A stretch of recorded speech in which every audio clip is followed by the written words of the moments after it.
more can I say? Top Billin.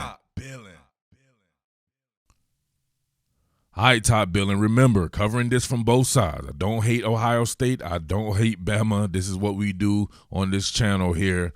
We cover something from both sides, determining strengths and weaknesses and how you could both stop either team or how either team could score on each other and so on and so forth. So don't come here with that bullshit.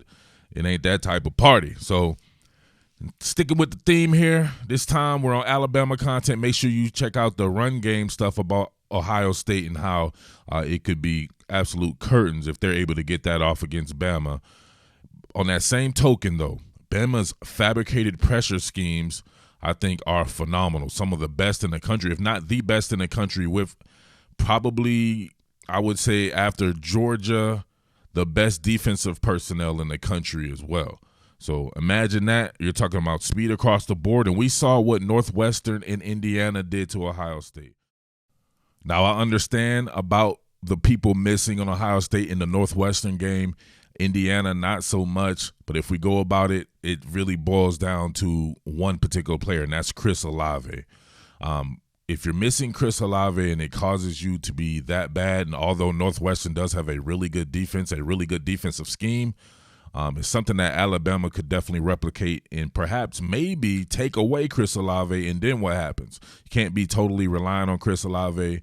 And, of course, you still have Garrett Wilson there, who, in my opinion, is the absolute goods. And you got all these young guys there, too, man, like a Julian Fleming and Jackson Smith and Jigba, couple of tight ends, one in Jeremy Ruckert that could be a star elsewhere, a very good offensive line, and a hellified run game. So no excuses. We can't get on a team like Florida that lost 4 of its top targets, and one being Kyle Pitts, a potential top 10 pick in the draft, or the Kadarius Toney, a potential first-round draft pick, and not give those guys a pass, and then give Ohio State a pass for missing, on offense, Chris Olave. So with that being said, before I get to the fabricated pressure schemes, I want to talk about them with these opposite hash throws, right?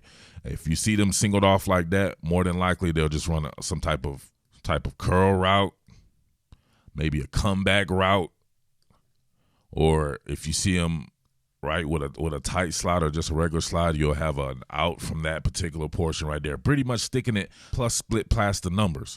So not a lot of teams can have a guy throw the ball that far. That's severe arm strength stuff. He learned that over at Georgia. Obviously, you can't teach arm strength, but him throwing those passes at Georgia, they had a ton of it in their arsenal, and that's really what's the basis of their offense. So Ohio State kind of took from that, and having him throw those opposite hash throws just gives you another dimension most teams don't have. So most people aren't worried about throws this far, and now have you bail vertically like this, and then it just becomes easy. Look at that. Look at where the corner ended up. Look, he's so scared of getting run by Julian Fleming, he runs himself damn near to the concession stand, right? Run his ass to the concession stand, and it's just easy pitch and catch right there. So a guy like Patrick Surtain able to squat on some of these routes right there, if they're able to take that away, the quick stuff right there, then you force Justin Fields to have to look downfield or come off of his primary read, then it becomes a little bit different. All right, here's another example. This time Jamison Williams on a clear out. My man Garrett Wilson on a legitimate out route here, and, of course, opposite hash throw. And they're in man coverage. So if this is Alabama, I'm not going to pretend to know Northwestern's roster like that. I don't cover Northwestern, so I can't say that I know their roster outside of the one DB with the 6 interceptions. I think most people know him. And this right here will be a Malachi Moore going against a Garrett Wilson. And that's a matchup. This is one of my favorite matchups I think we're going to see this entire season. That's going to be hard. Malachi Moore, the baby honey badger himself, going against a man Garrett Wilson, reminds me of Terry Glenn. That's going to be dope right there, of course. But having this guy, if they are pressing that man-to-man here, he'll have to come off that primary read up into a secondary read. And I'm going to be honest with you, as good as Justin Fields looked against Clemson, going through a few of his progressions, to me, he's still kind of a one-and-done quarterback. He'll stare down his primary, and then he'll bolt the pocket. And that's exactly what you want if you're Alabama here. So you can see there, but the kid's talent is undeniable. Look at this. Easy work. It's easy work for the simple fact that this guy couldn't guard Garrett Wilson, but I don't think too many people can guard Garrett Wilson. He's working with inside leverage here, and he's still able to get transitioned on. Garrett sticks that foot in the ground, gets square down, gets parallel down the line of scrimmage, runs it absolutely to perfection there, leaves my man. Social distancing measures have been incurred, and he's good. 6 feet, move the chains. It's different going against Alabama, though, but let's get into these fabricated pressure schemes. All right, so check this out. One of the things that you're going to have to do is you're going to have to be on your P's and Q's as far as tackling. Justin Fields reminds me a lot of another guy covering Russell Wilson, where they're just straight pocket wizards. They have an evacuation plan signed, sealed, and delivered, and that's by way of their legs and their feel of the pocket. So you got to be able to do that. But Indiana and Northwestern both did a great job of some of their fabricated blitz package schemes here. This time you'll see on a fire zone, they'll be working a cross dog blitz with a third level sin coming behind that, right? So you get that 3-man weave action, but in the middle. I think that's the way to do Justin Fields in. Pause. You want to, in the middle, pause again. You want to come up the middle, right? You want to really work the A gaps because he's liable to bolt out the back door. So if he's bolting out the back door, if you're taking a wide rush, you can get him to run into it. On this one right here, not necessarily the case, but getting pressure in his face, I think, is even better than getting that pressure coming from backside. Although you got to do that as well. Alabama will do that off of the short hash. They'll work some of those cat blitzes that way as well. But as you can see right here, they were constantly getting to him with this because he's going to really go and stare down his receivers there. You see, at the last second, he was able to navigate that, and he broke 2 tackles.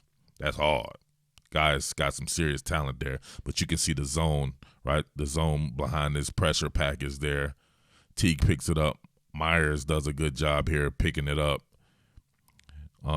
Initially, right, his initial thing, but then it's not a 2-man sin, right? You got a 3-man weave there, and he completely whiffs on that, leaving him vacated. But what I don't like about this particular, if he was able to get away from this, you can see Garrett Wilson right here with the vacation in the middle of the field. He would have been good, but he broke a couple of tackles there, but you can see the bones of it. If that's Alabama, that's a sack. All right, now check this out. You're going to get a Mike sin right through the A. Now, this is picked up initially. Trey Sermon sees this, and he's going to pick this up initially. But there's some miscommunication here between both Wyatt Davis and Josh Myers here. So one of these guys got duped out on this one right here. As you'll get the 3 technique, he'll just come kind of loop through, almost like he's going to be running the 3-man weave here. Nicholas Petit-Frere comes up off of him to get the in-man on the line of scrimmage as Farrell releases here into the formation with a quick out route. So you end up having 2-on-1 action here, and then pause, and then you got a free runner coming just off of an arc release from the inside. Right, picked up, but boom.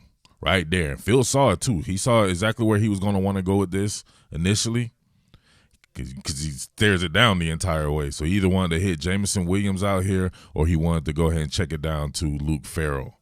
But you can see the 2-on-1. That's never a good thing. 2-on-1 on the sin with Myers and Davis and Sermon. So 3-on-1. Wyatt vacates the 3 technique. Easy pickings. What? Up the middle, because he's going to try to bolt out the back door, and he's good with that. Now, imagine this being the guys who would be sitting there in Alabama. All right, when it comes to Alabama, it's just going to be a different brand of football because of the personnel on the field. Everybody's here is 5- and 4-star. Perhaps everybody's making the NFL on this particular defense here, and you'll see their fabricated pressure scheme is just going to come a lot faster. They're going to have much better coverage behind it, and they're going to mix with some combo coverage behind it, not necessarily just straight fire zone type stuff. So they'll give you a mix. On this particular one right here, just look at the personnel, man. I always marvel at this, man. Look at Chris Allen, Fidarian Mathis, Dylan Moses, Christian Barmore, Will Anderson here. True freshman's going to be a superstar, 7 sacks on the season. And, of course, the guys behind that, Malachi Moore, Brian Branch, these guys playing with inside leverage, stuck to their man. But you're going to have the hammer and the nail situation going on with a 3-man weave on the other side. So you have Chris Allen looking to hit this A-gap here. Fidarian Mathis being the hammer, tying up some blocks. Will Anderson looking to hit this A-gap. Dylan Moses and those guys pretty much running divergence there with man coverage on the back end. It just comes faster. Look how quick it is. bang, already on you that quick. Now look, who's open here, right? Even if you wanted to come back here where this particular player is open right about now, with the safety having to come try to get him, it's just not enough time to react that way.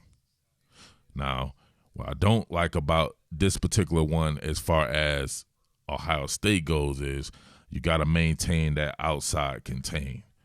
Justin Fields, if he comes off his read really quick, he's getting out the back door here. It'll be easy pickings for him there. So if you're doing this, you better make sure you get this guy on the ground. But if you're having these hammer and nail type situations, somebody needs to arc all the way out, keep him in the pocket to where he would have to flush through the A gaps and where you would supposed to have a little bit more bodies there. But all in all, you can just see how quick that comes. All right, love this by Indiana right here. This particular edge player took an outside arcing rush and didn't rush up the field. Just waiting for Justin Fields to perhaps bolt out the pocket. This is going to be where he wants to go first. Obviously, he's a right-handed quarterback, keeping him in there. And they sent a four-man pressure, but with one of the guys being a Mike Sin up the middle. And Wyatt Davis, one more again, right? Wyatt Davis struggles with this particular one right here and he gets ran by. They had Justin Fields on this, but got him. Got him right there. To me, if that's Dylan Moses or Christian Harris, Justin Fields is going down. But I like this right here. This is perfect. You want to force him to have to escape through the middle where you have more traffic at. But they did just that, and guess what? That's the difference between being Indiana and being Alabama, you know?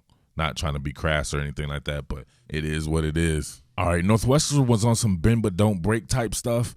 Ohio State would march down the field, but then they would have these great fabricated pressure schemes that hit a lot quicker when you're in a condensed area of the field like you are right here, and they're doing it with more defensive backs, what Alabama specializes in, right? They'll go to their dime packages, those money packages, and they'll really get after it with a lot more speed on the field here. You can see this is a 1, 2, 3, 4, 5, 6, a 7-man pressure here with man coverage underneath it, and you can see the late kind of pressure right here up the middle forces Justin Fields to try to bolt out the pocket. This time he tries to go this way. It's funny because there is a crease that he could take front side here, but I'm not sure he saw it in time or if he didn't realize it at all. But real good stuff here. Now he gets a free runner.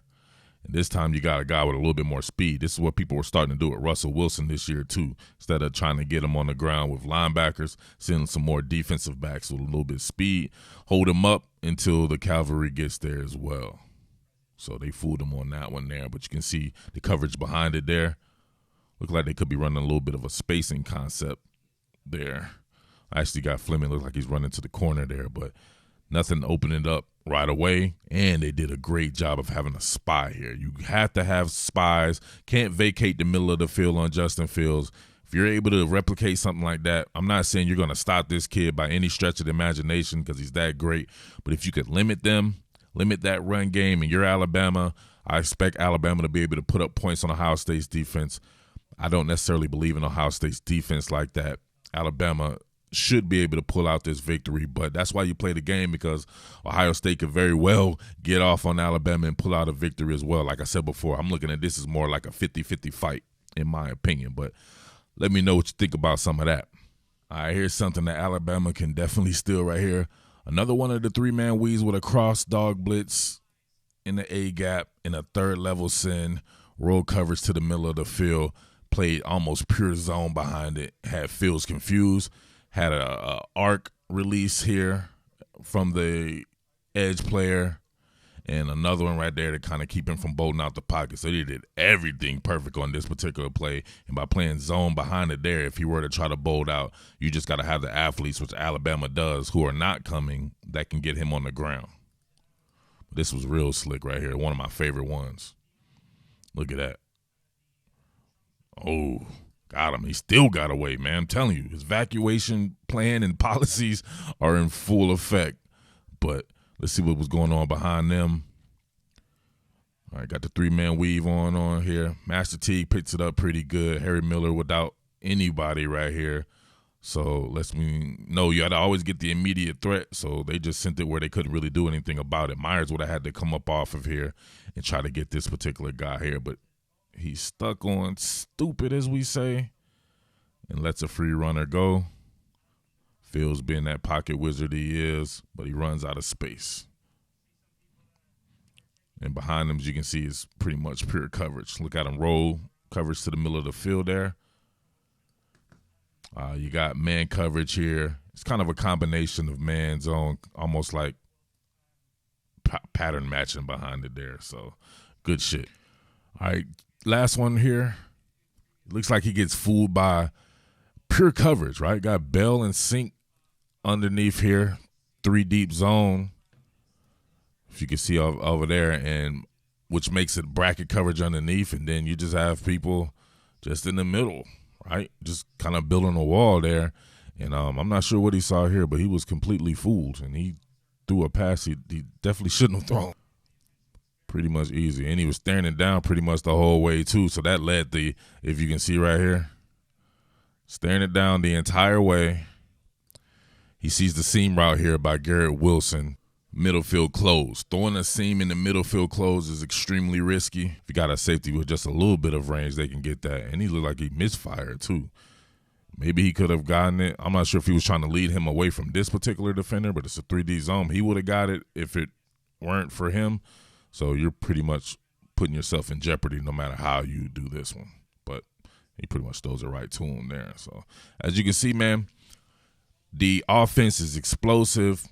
I think it lacks a little bit of efficiency with the quick game. To me, it's either throw it past the numbers or out past the numbers or go deep. Not a lot of the rhythm and timing elements to this offense where they can just really start to snap off 8, 9, 10-yard passes up and down the field. I think they are relying on a big pass between Olave and Wilson in that run game. But if they get that run game off, ooh, boy, it's going to be tough as hell to stop. But if you're able to do a lot of the stuff that Indiana and Northwestern did, which Alabama is easily able to replicate with much better athletes, yeah, it could be very interesting right there. So just let me know what you think about that, guys. It's your boy Murf, the Underground King. Thanks for watching. Let me know if you survived this far. If you a real football head, tell me I love this shit. We can get it going from there. All right, make sure you like, comment, subscribe. Peace. What more can I say? Top Billin.